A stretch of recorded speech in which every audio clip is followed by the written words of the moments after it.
Mesdames et messieurs, bonjour et bienvenue à vous dans cette nouvelle édition de votre journal de 15 heures. Dans voici tout de suite les principaux faits. Le Premier ministre Abdelkader Kamel Mohamed a reçu hier la visite de courtoisie de la secrétaire générale de l'Organisation internationale de la francophonie, Madame Michaëlle Jean. Et en Italie, l'Italie et la Libye renforcent leur coopération. Merci à vous de nous rejoindre. La secrétaire générale Michaëlle Jean de l'Organisation internationale de la francophonie a eu hier un entretien avec le Premier ministre Abdelkader Kamel Mohamed dans le cadre de sa visite officielle dans le pays. En pris part à cette rencontre, le secrétaire général de la primature, Naguib Abdallah, l'ambassadeur de Djibouti à Paris, Ayed Moussaïd, le Premier ministre a souhaité la bienvenue à son hôte dans le pays et a évoqué lors d'un entretien chaleureux et riche en enseignements que Djibouti est une enclave francophone dans la Corne d'Afrique et surtout dans une région anglophone. Il a mis en exergue la politique du gouvernement dans le cadre du renforcement de l'enseignement et de l'entrepreneuriat des jeunes afin de préserver ce patrimoine identitaire qu'est la francophonie. Il a plaidé pour un renforcement de la coopération et de la mise en place des programmes de développement humain et durable au sein de la francophonie. Il a estimé que dans un monde globalisé, la francophonie n'est pas un acquis mais reste nécessitant un travail constant et permanent pour être en phase avec la mondialisation et l'ère. Et prenant la parole, la secrétaire générale de l'OIF a remercié chaleureusement le Premier ministre pour son accueil et a partagé les constats du Premier ministre sur le défi à relever dans une région très anglophone et dans un monde globalisé. Elle a indiqué que sa visite consiste à faire le point des besoins des aspirations des Djiboutiennes et Djiboutiens et de mettre en place de nouvelles collaborations pour les accompagner dans cette région de la Corne d'Afrique, a-t-elle précisé. Il est inéluctable de soutenir ce morceau de la francophonie dans tous les domaines, celui de la jeunesse, de l'entrepreneuriat et de l'innovation, a indiqué la secrétaire générale. Elle a par ailleurs indiqué également que l'espace de la francophonie représente des opportunités et des débouchés pour les jeunes et les femmes et que l'OIF sera aux côtés du gouvernement pour permettre de développer de nouvelles filières et développer également l'entrepreneuriat des jeunes dans le cadre des programmes. L'occasion a été aussi permis de discuter des problèmes du terrorisme qui sévit dans la sous-région et surtout en Somalie où le contingent djiboutien est déployé. Ensemble, ils ont la vigilance et ont plaidé pour le renforcement du renseignement et partage d'informations pour lutter efficacement contre ce phénomène mondial. Et poursuivant sa tournée à Djibouti et multipliant ses rencontres avec les hautes autorités du pays, la secrétaire générale de l'Organisation internationale de la francophonie a été reçue hier également par le président de l'Assemblée nationale, Mohamed Ali Ahmed.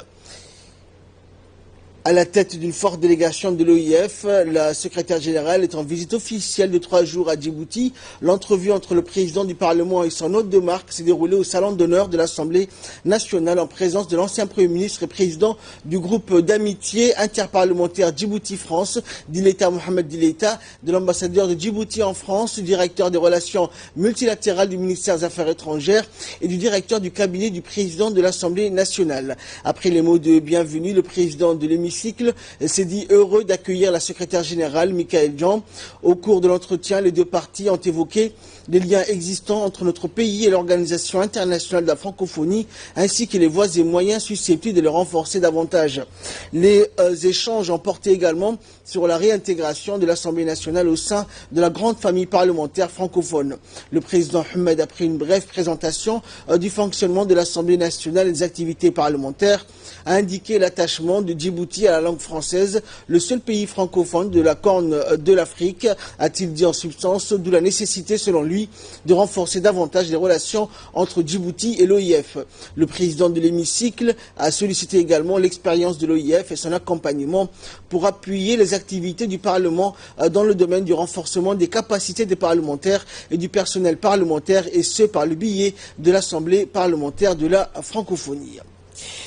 Autre actualité nationale, le ministre de l'Éducation nationale et de la formation professionnelle, Moustapha Mohamed Mahamoud, s'est rendu ce matin à l'école de Quartier 7 bis afin de s'enquérir du bon déroulement du tournoi pilote inter-école dans le cadre du championnat national scolaire. Le ministre de l'Éducation nationale, accompagné de ses proches collaborateurs, dont le secrétaire général Mohamed Abdallah, a été accueilli dans cette école par le chef de service de la commission sport et culture, Mohamed Omar, l'inspecteur de l'EPS, Abdelkader Daher, et les chefs d'établissement ainsi que des membres de l'association des parents d'élèves. Le ministre a inspecté le site, les installations et les équipements sportifs, a écouté les différentes informations du comité du sport sur le planning du tournoi des écoles de base. Dans la foulée, le ministre a encouragé l'ensemble des acteurs qui contribuent à la bonne marche de cet important événement, à savoir les encadreurs et les superviseurs. Il a également félicité la commission et les chefs d'établissement pour avoir répondu aux attentes dans le domaine sportif en particulier. Par la suite, la délégation a assisté au match de football du groupe C dans le cadre du tournoi pilote inter-école disputé entre les écoles établissements suivants. Quartier 6 contre Quartier 7 bis. À l'issue de ce grand match, la finale a opposé l'équipe de Quartier 7 bis et l'école de Gachamalé. La victoire est revenue à l'école de Quartier 7 bis après une intense rencontre. Initié à ajouter les enseignements de base, les écoles primaires. Nous le remercions amplement. Nous avons accueilli 4 écoles vont s'affronter en premier lieu, Inch'Allah, et le match se déroule bien. Et le ministre de l'Enseignement supérieur et de la Recherche, Dr Nabil Mohamed Ahmed, a reçu mercredi à son tour dans son cabinet la secrétaire générale de la francophonie, Michael Jean, qui est en visite officielle dans notre pays. La secrétaire générale était accompagnée notamment des membres de son cabinet et du directeur du bureau régional de l'Organisation internationale de la francophonie, Malik Sarr. A noter que dans sa visite de travail à Djibouti, la secrétaire générale de la francophonie est accompagnée de Ayed Moussaïd, ambassadeur de Djibouti en France. La rencontre entre le ministre de l'Enseignement supérieur et la patronne de la francophonie a été l'occasion d'évoquer les défis de la langue française dans l'enseignement supérieur, mais aussi les actions et le travail important entrepris par le ministère de l'Enseignement supérieur et de la Recherche dans le domaine de la formation et de la recherche professionnelle et universitaire. Michael Jean s'est dit impressionné par les efforts et la créativité de cet îlot francophone au milieu d'un océan anglophone. Et le ministre de l'Enseignement supérieur et de la Recherche, Dr Nabil Mohamed Ahmed, ainsi que la secrétaire générale de la francophonie qui est en visite officielle dans notre pays, ont eu l'occasion par la suite de visiter l'université de Djibouti. Leur visite a débuté par le campus numérique francophone où elle a eu l'occasion de s'entretenir avec les enseignants et les étudiants qui fréquentent cette structure. Ensuite, la secrétaire générale a rencontré les étudiants au centre de documentation universitaire.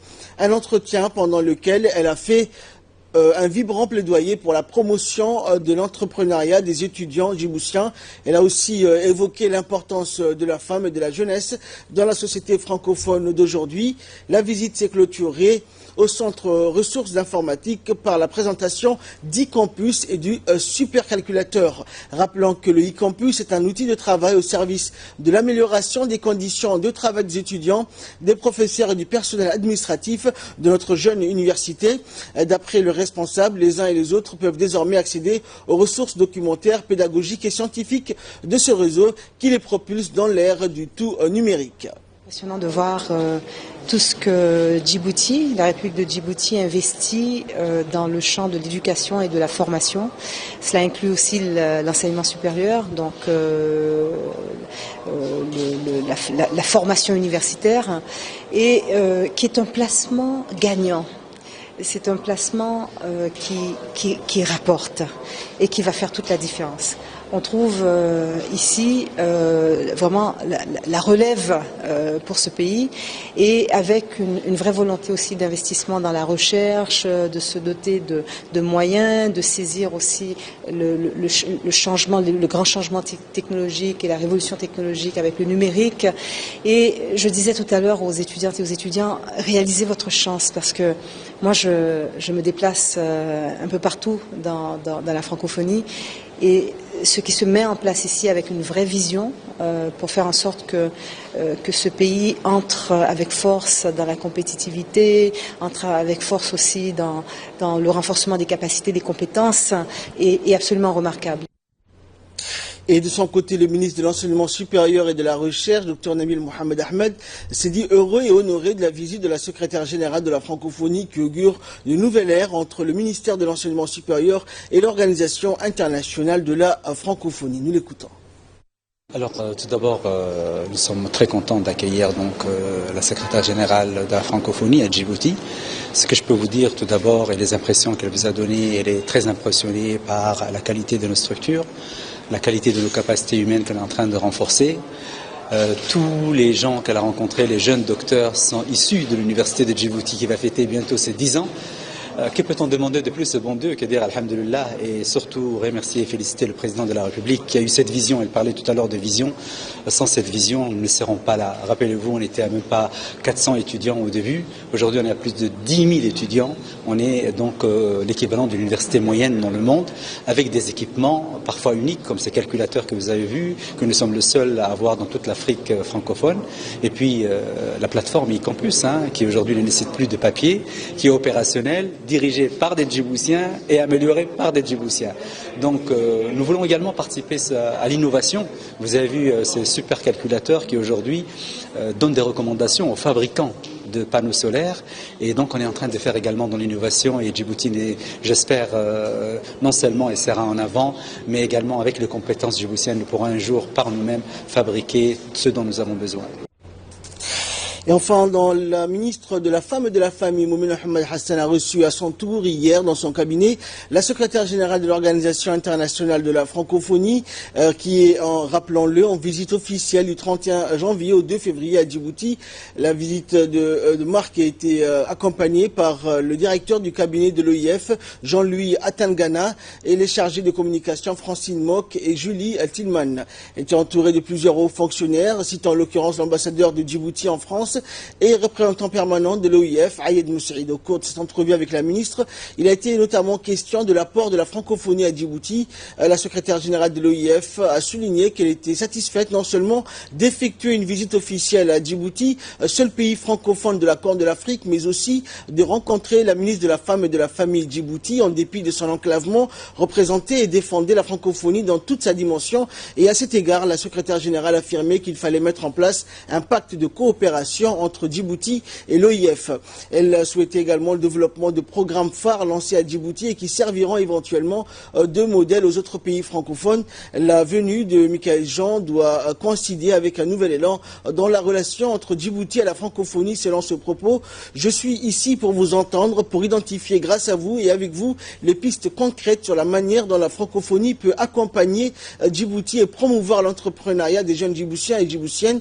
La langue française m'a permis, a-t-elle poursuivi, de voyager de mon pays Haïti pour communiquer ici à l'autre bout du monde. C'est aussi une langue de réalisation, d'innovation et de création, de savoir-faire partagé dans un esprit de solidarité. Nous sommes riches, a-t-elle conclu, de toutes nos différences et nous avons beaucoup à apprendre les uns des autres, a-t-elle conclu.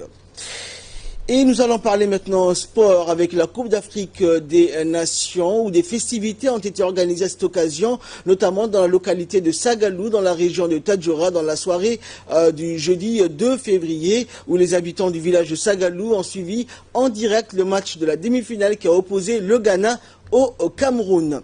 Et suite à la requête formulée par l'association, le secrétaire d'État à la jeunesse et au sport a répondu favorablement pour donner l'opportunité à la jeunesse de Sagalou de suivre en live et en direct les matchs de la Coupe d'Afrique des Nations. Certes, le village balnéaire de Sagalou n'est pas électrifié, mais cela n'a pas empêché de suivre la jeunesse de Sagalou, de suivre en direct les matchs, a précisé le président de l'association. Au nom de l'association, M. Dileta Sultan a remercié le secrétariat d'État à la jeunesse et au sport pour avoir répondu favorablement à la requête formulée par l'association de la localité de Sagalou. D'État à la jeunesse et au sport, et je tiens à les remercier, et en l'occurrence M. Hassan Mohamed Kamil. Mes remerciements vont également à l'endroit du préfet et les présidents du conseil régional qui ont l'habitude de nous tendre la main à chaque fois que l'association mène des actions dans le village de Sagalou. Et de là, nous passons à l'actualité internationale. À Budapest, Poutine et Orban réaffirment leur coopération. Vladimir Poutine était en visite ce jeudi en Hongrie chez son meilleur allié européen, Viktor Orban. Moscou et Budapest ont maintenu ces dernières années un dialogue politique intense en dépit des sanctions de l'Union européenne contre la Russie du fait de la crise ukrainienne. Des sanctions que le Premier ministre hongrois juge inadaptées et lourdes de conséquences pour l'économie. Moscou et Budapest entendent réaffirmer et renforcer leur coopération, notamment sur le plan énergétique. La Russie doit construire et financer en grande partie l'agrandissement de la centrale nucléaire de Paks, l'unique centrale de ce type en Hongrie. Le projet d'agrandissement de la centrale nucléaire de Paks reste freiné par une enquête de la Commission européenne qui cherche à déterminer si le contrat est conforme aux règles en matière de concurrence. Également dans l'actualité internationale, l'Italie et la Libye renforcent leur coopération pour lutter contre le trafic illégal de migrants en Méditerranée. C'est le sens d'un mémorandum signé à Rome entre Fayez el-Sarraj, le chef du gouvernement d'union nationale de Libye, et Paolo Gentilino, le président du Conseil italien. Il intervient avant le sommet européen de Malte, centré sur la crise migratoire. C'est un accord qui renforce la coopération entre nos deux pays dans plusieurs domaines. Il est nécessaire pour le développement, la stabilité, la reconstruction, la renaissance de l'unité. D'un autre côté, l'Italie s'engage à travers cet accord à apporter son soutien à la Libye. En 2016, plus de 180 000 migrants sont arrivés sur les côtes italiennes, la plupart en provenance de Libye, un chiffre record auquel il faut ajouter les quelques 4 500 personnes qui ont perdu la vie en Méditerranée. Ces derniers jours, encore près de 1500 migrants ont été secourus en mer. Et enfin, la Banque mondiale, dans son 4e rapport sur le suivi de la situation économique et financière de la RDC, la République démocratique du Congo, présenté mardi à Kinshasa, s'inquiète des risques d'aggravation de la crise économique. La Banque mondiale est préoccupée par la baisse significative du taux de croissance de la RDC qui a chuté d'une moyenne de 7% à 2,5% actuel. Un autre indicateur, la dépréciation du franc congolais par rapport au dollar américain. Selon la Banque mondiale, le taux de dépréciation du franc congolais est passé de -1 en 2015 à plus de 11% le 20 décembre 2016. L'économie congolaise a été durement touchée par la baisse des prix des produits de base et le ralentissement de la demande chinoise qui consomme environ 40% des exportations de la RDC. De plus, la suspension de la production de cuivre par Glencore pendant 18 mois a précipité la crise, d'après la Banque mondiale dans son rapport. Et pour remédier à cette crise, le rapport recommande la reprise des programmes du Fonds monétaire international et de la Banque mondiale pour permettre au pays de bénéficier d'un soutien budgétaire. Il recommande également la réduction des dépenses publiques, l'augmentation des recettes intérieures et révision du code minier. C'est tout pour ce journal. Merci à vous de nous avoir suivis. Restez avec nous. Nous nous retrouvons pour le focus. C'est dans quelques instants. Après-midi avec Hussein Aouled. Bonjour Hussein. Bonjour Ahmed. Donc nous allons parler, comme dans l'édition que vous avez pu suivre, de la Coupe d'Afrique des Nations 2017 qui bat son plein. Notamment hier soir, les Djiboutiens ont eu l'occasion d'assister au match, la demi-finale, qui a permis au Cameroun de se qualifier pour la finale en dominant le Ghana sur un score de 2-0.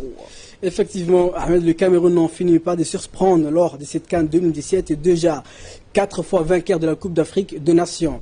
Mais pas de placé parmi les favoris cette année. Les Lions indomptables ont nettement dominé le Ghana 2-0 hier soir à Franceville. Deux buts de Ngade et Bazoko qui ont donné aux Lions un billet pour la finale contre l'Égypte. Avec un effectif rajeuni, Ahmed, et malgré la défection de ses cadres, le sélectionneur Hugo Bross a créé la surprise de cette édition de la CAN, privant les Ghana, pourtant favoris, d'une place en finale qui lui tentait le bras. Car la victoire de Cameroun ne souffre d'aucune contestation sur le plan du jeu, à l'inverse de celle de l'Égypte contre le Burkina Faso. Le Cameroun et l'Égypte qui s'y retrouveront en finale dimanche s'étaient déjà affrontés à ces mêmes stades de la compétition il y a 9 ans de cela. Le Pharaon s'était imposé sur le score de 1-0 grâce à un but de Mohamed Aboutrika. Les bilans de confrontation entre les deux équipes est également favorable au Pharaon. 11 victoires, 3 défaites et 5 matchs nuls. Ahmed.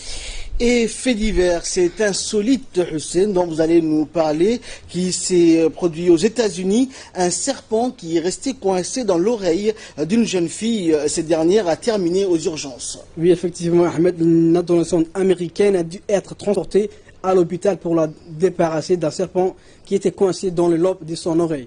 Ashley Glowey, 17 ans, originaire du Portland, dans l'ouragan, a expliqué aux médias locaux qu'elle était en train de prendre des selfies avec son python domestique et quand ce dernier s'est glissé dans l'anneau de type écartère qu'elle portait au lobe de son oreille. Sa mésaventure a rapidement fait le tour des réseaux sociaux et attiré l'attention des médias américains. Les pompiers dépêchés sur place et ne sont pas parvenus non plus à les délivrer l'animal et la jeune fille a dû être transportée à l'hôpital Ahmed. Merci Hussein pour toutes ces précisions, même si on ne comprend pas comment un python a pu s'introduire dans le lobe d'une oreille d'une jeune fille. Merci à vous de nous avoir suivis et très bon suite de programme sur Télé Djibouti.